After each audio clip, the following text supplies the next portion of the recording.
Okay, welcome everyone to Education on Air, and welcome to our session today.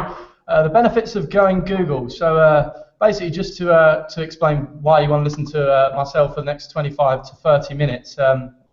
Explain what the benefits.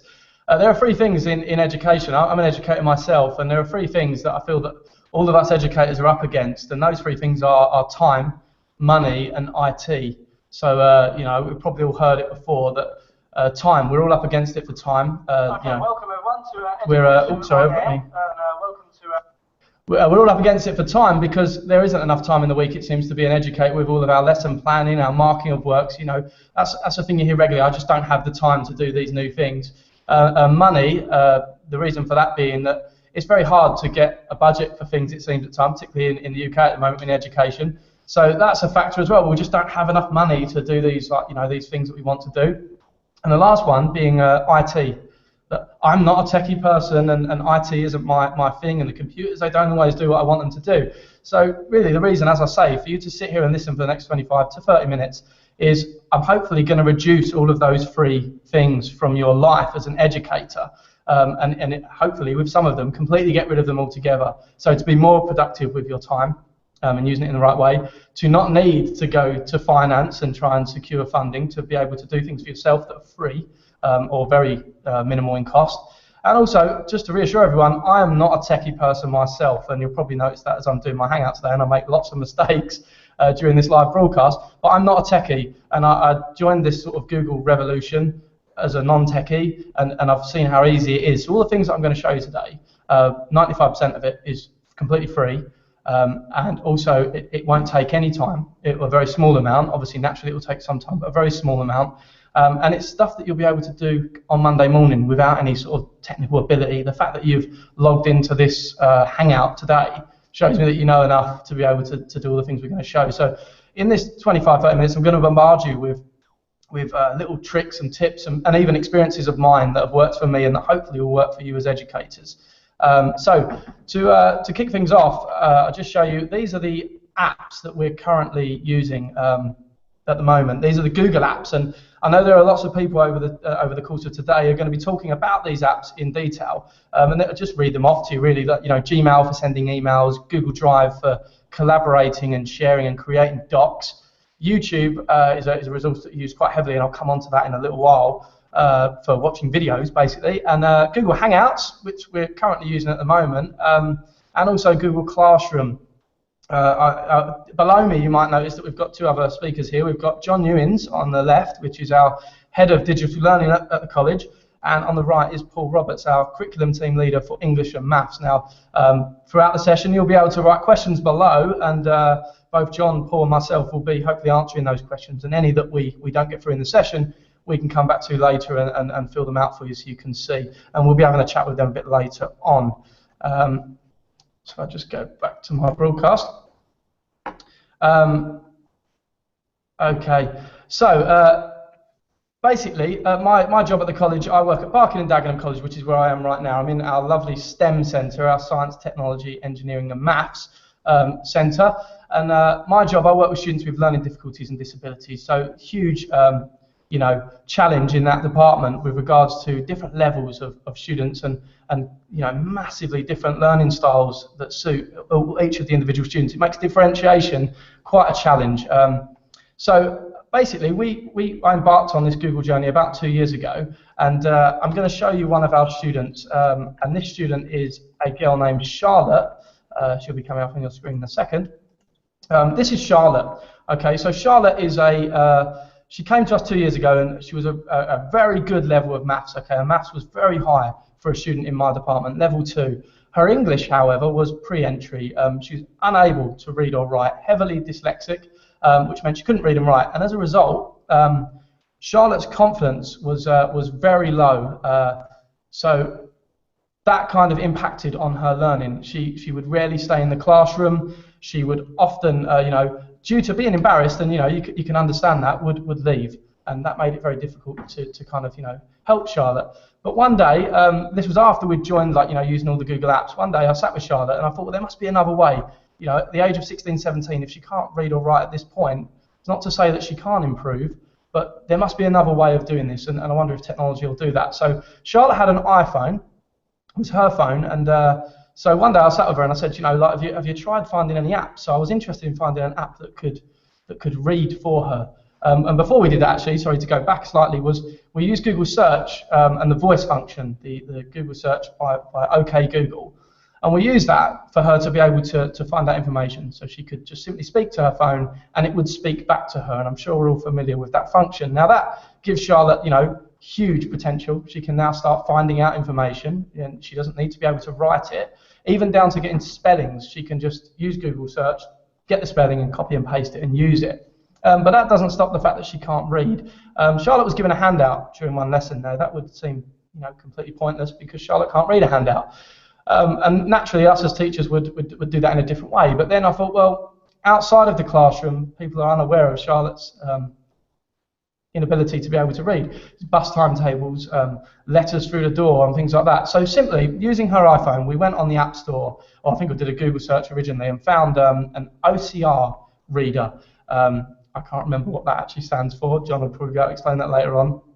But that OCR reader, basically what it will do is it will take written text and it will convert it into computer text, which then on her phone, effortlessly, she can take a picture of whether it be that sign behind me, whether it be a letter through a door or a bus timetable, and it will convert it to digital text, which she can then, using her iPhone's features, make it then speak to her. So now Charlotte can read and write. Well, she can't, but she doesn't need to anymore. She's found a new way. And it might not be the quickest way, but it certainly means that she can now participate independently. And that's one of the things, in my department, we strive to do, is to make our students, as far independent as they can be, and to give them those skills they need to go out and get a job and be fully independent. So for Charlotte, the success story of Charlotte was that she went on to do a paint and decorating course, and she then left the college and got a job, and she's now being paid. And so that is a game changer. Just that simple app, simple searching on Google and finding that app. It was free. There was no cost, very little time, and no IT expertise needed there. So the app that we used was called OCR, LeapTools OCR application. I'll share a slide with you so you can see exactly what it looks like. Okay, and it's really simple to use. That's the name of it there. And after this presentation, I will chuck in the resources, all these apps that we're currently using. So moving on, we have a young man that was with us again. That was around a year or so ago. This is Dogan, and Dogan basically he's blind, and he can see minimal amounts, so he can see some colour and he can see some shapes, but the finer details he can't see. Now Dogan was participating in our ICT classes, and you could argue, well, why give this young man a laptop? Now what we've been doing up until this point was, and this seems quite normal to do, and not necessarily right, Dogan was given this heavy laptop, very clunky, took about half an hour to load up, had to have someone that knew how to use a specialist software that helped him because he's blind and it speaks to him. And that's not criticising the software so much, but what would Dogan do when he leaves college? How will he find this software? Has he got a computer that can do it? Now, again, it all kind of came from Google initially. We were using Google Apps, and I knew that they would work on a phone. And Dogan, as you can see in this picture, has an iPhone, and he used to use it to text his family. So then one day I sat with him again and said, Dogan, can you install Google Drive and Gmail and various other Google apps that we were currently using? And he installed them, and straight away he was off. He knew how to use the accessibility function better than I did because he was used to using it. And he basically was able, again now, to participate in class with his ICT from his phone. As you can see, I think you can see in the picture there, there's some laptops in the background that other students are using. Dogan doesn't use a laptop, he uses his mobile phone. It's a valuable tool that works for him. Again, Dogan went away and then came back a couple of days later and said, this is amazing. Like, I can use Google Maps and it tells me how to get to the bus station. And on the way, it talks to me. He doesn't need to be able to see it because as he's walking, it's telling him turn left, turn right, walk forward. He understands it. So that again was a nice story really, and it wasn't using anything huge. It was all free again. It's all there. It's there for the taking. It was another sort of success really that we were able to build on. Now, just going on to some of the devices that we're currently using at the college, I feel it's important to show you this because we currently, I'll just get the slide up. These are the devices that we're currently using. We have obviously the desktop computers. We have them in a lot of rooms. iPads and things like that. We have some here at the college, but a lot of students have got tablets themselves, and also these laptops that maybe not so clunky as the one that Dogan had, and also smartphones.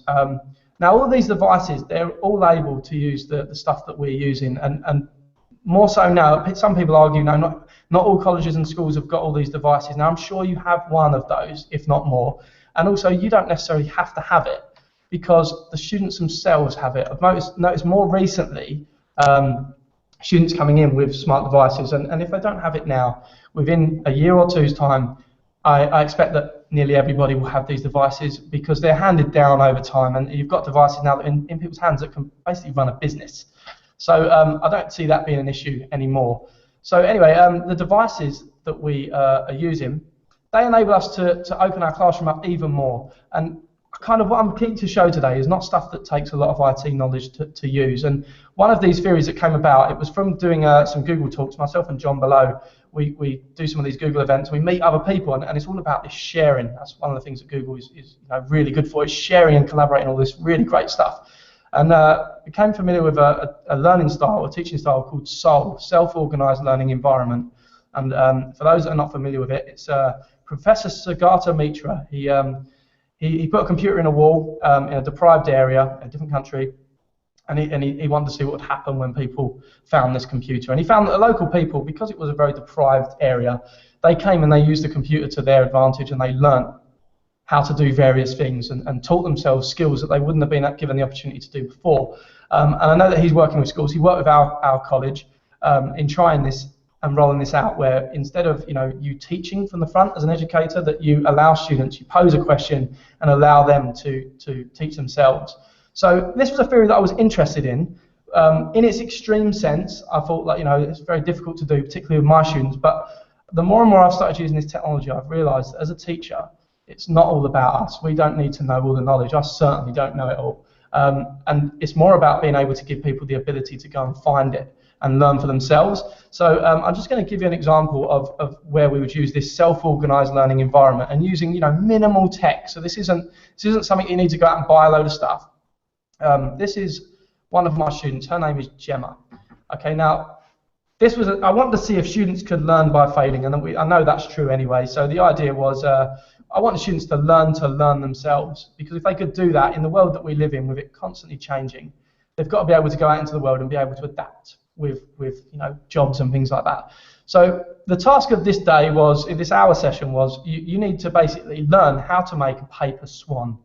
So the task was to make a paper swan, and the student said, well, how am I going to do that? And I said, well, I don't know, because the truth was I didn't know, and very little prep time in that. So I said, off you go, you're going to learn how to make a paper swan. You can use whatever you want to do it. Now the students, they use their initiative, and they got out their laptops. Some use their phones, some use their tablets, and they began searching online how to make a paper swan. Now Gemma is a typical student where it's, oh, I can't do it, it's too hard. So Gemma, her first attempt, this is Gemma's first attempt, okay? So this is Gemma's reaction, very embarrassed, I can't do it, it's too hard. And I explained to them that the only failure in this task would be that if they gave up. But they've got to learn from their mistakes. So if it doesn't look like a swan, well, why doesn't it? Go back and look again. And so Gemma had another go, and this is looking a little bit more like a swan. I think we can all agree it doesn't look like a swan. This is her next attempt. So now we're getting there. She's started to realise that she's not following the instructions quite well, and she's had another go. And then this is her on her last attempt. And this was only about 3 or 4 attempts. The video, I think, was only a couple of minutes long. Now you can see the expression on Gemma's face. Although she was embarrassed because of taking the pictures, she was very happy that at the end she had managed to successfully, make this paper swan. And one of the great things about this was that it wasn't the technology making this happen.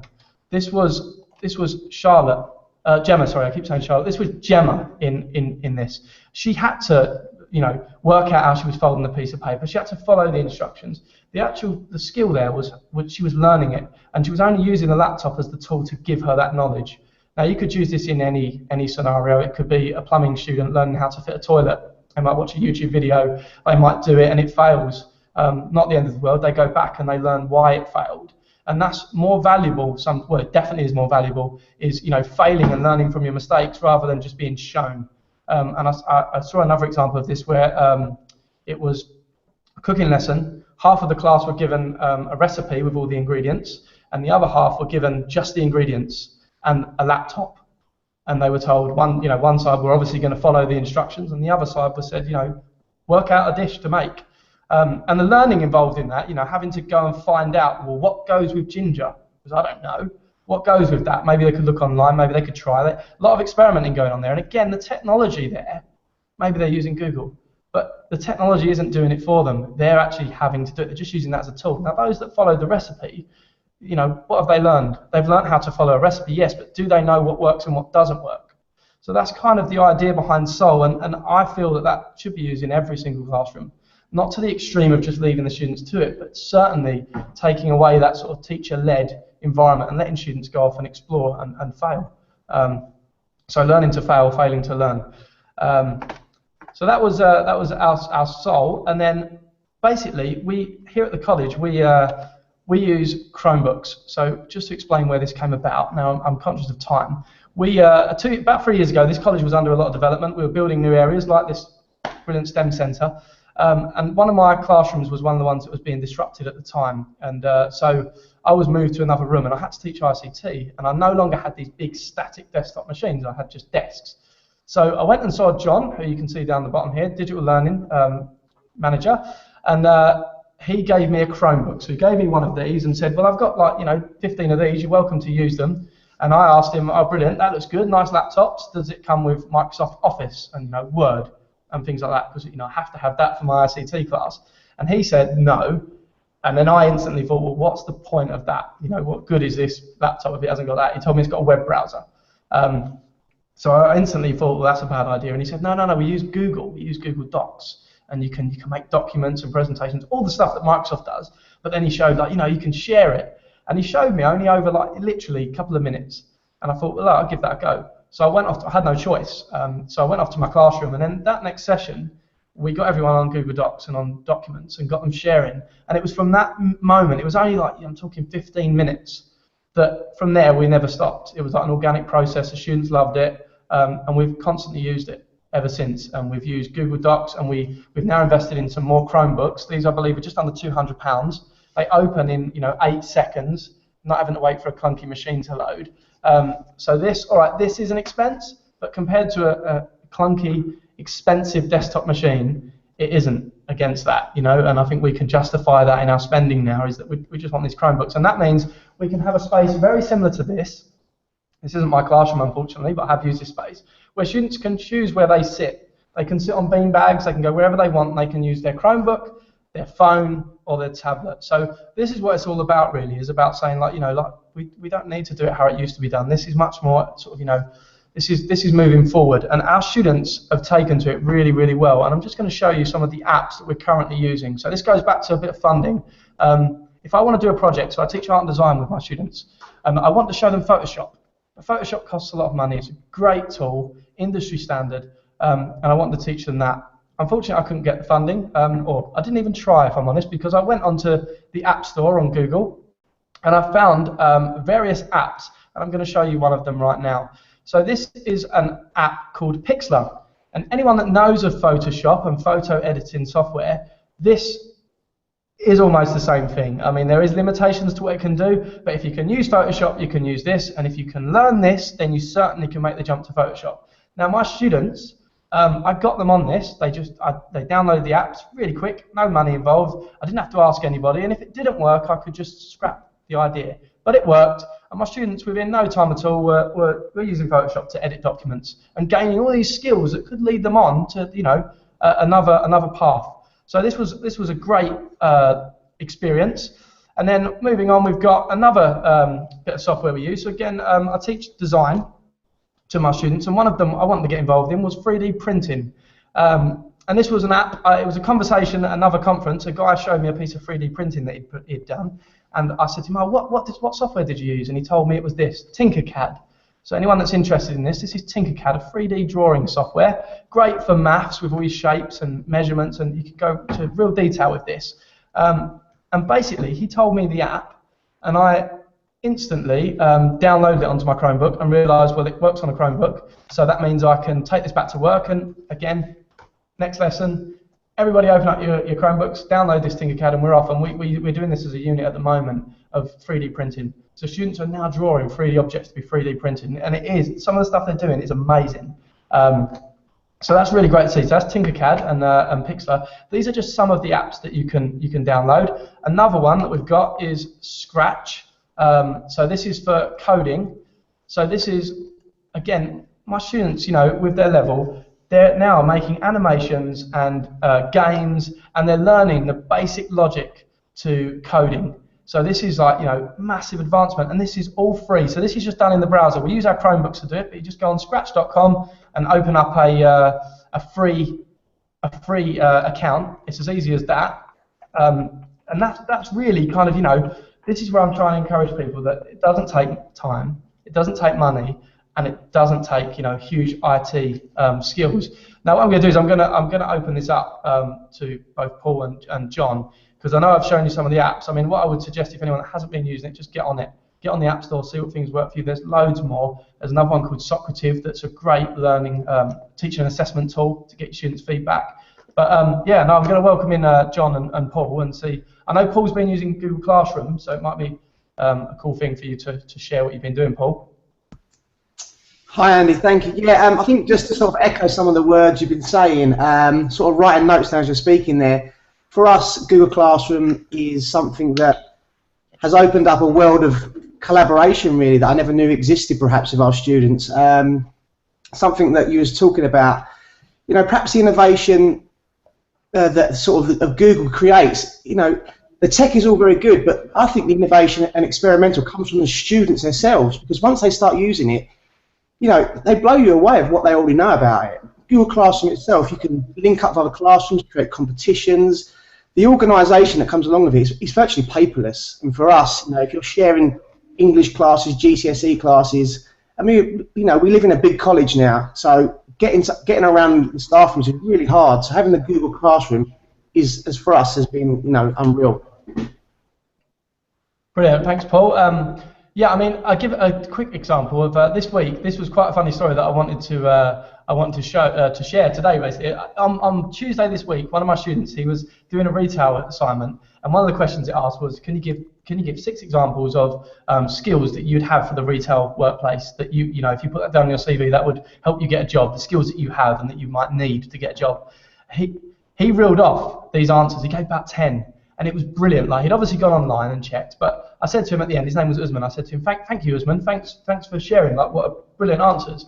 And he just responded, and he wasn't being cocky, and it was so brilliant. He turned around and said, "Don't thank me, thank Google."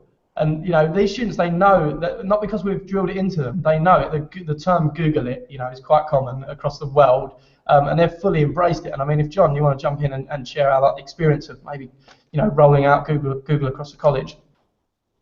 Yeah, thanks, Andy. For me, it's basically I'm not the technical person at the college, so basically I'm not the person who manages the hardware and the software.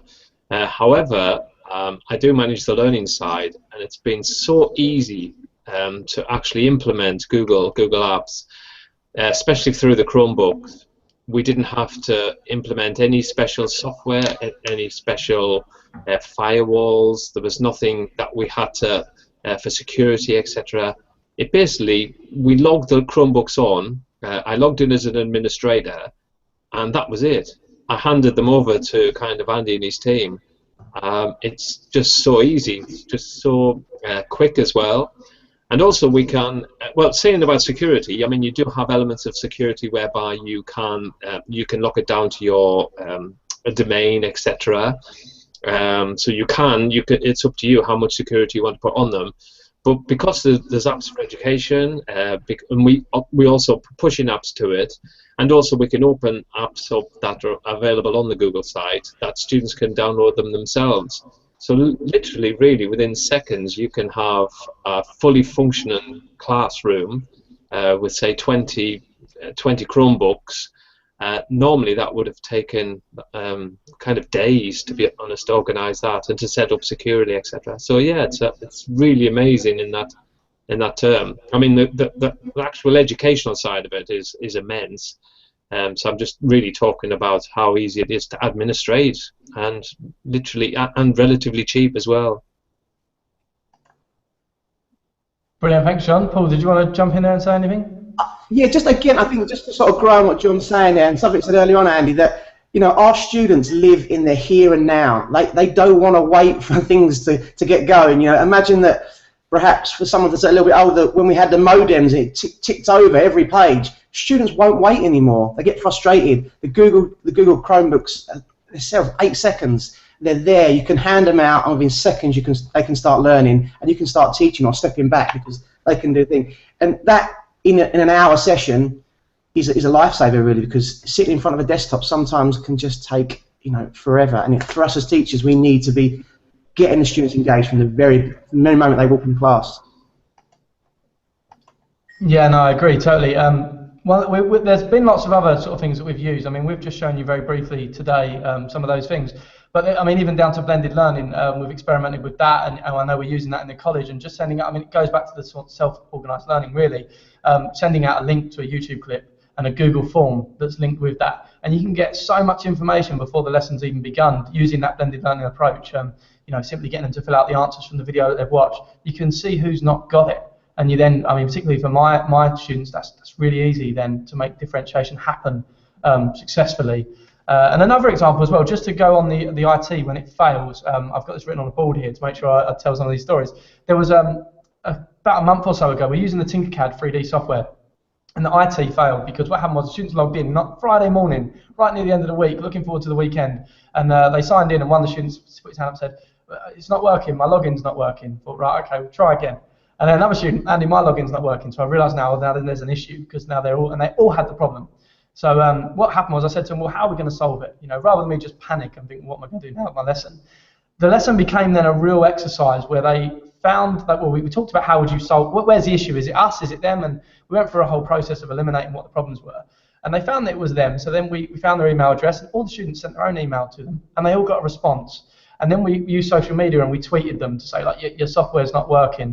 And we got a response to that as well. And by the end of the session, it was back up and running. And we got told that by Tinkercad themselves. And then we were able to talk about, where's your email gone? And it went to San Francisco. And how many miles away is that? And the lesson, it was a more valuable lesson than it initially was. And that was purely because we were really problem solving and using technology. And it emphasized, well, why is email important? Well, there's a clear fire way as to why it is important. So yeah, for us, I think, and Google has been the heart of all of that. It started for me with Google, and I still use the Google Apps, but it's opened up now. That it's very open source. They're encouraging everyone to use all this stuff. So, yeah, I mean, it's been a brilliant journey for us all round, I think. If anyone wants any of the resources and the names of things, I'm going to chuck it into the resource folder afterwards, and if there's any questions, we'll answer those as well. But brilliant, thanks for your time, and have a good day.